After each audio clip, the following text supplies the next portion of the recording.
Today we talk about how can you disable live notifications on your Kik app. We're going to figure out the solution on how you can do that on your app. So you just follow these ways, then it's going to work with you. So all you have to do, so you just go down here, or you just go above this sign here, click on it. When you just click on it here, it's going to take you to this list. It's going to show for you like this here. Then all you have to do now, so just click here on notifications.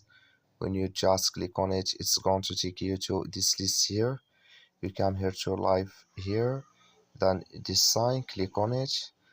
So like you see color, it's gone here. That's mean here live notifications disable with us now.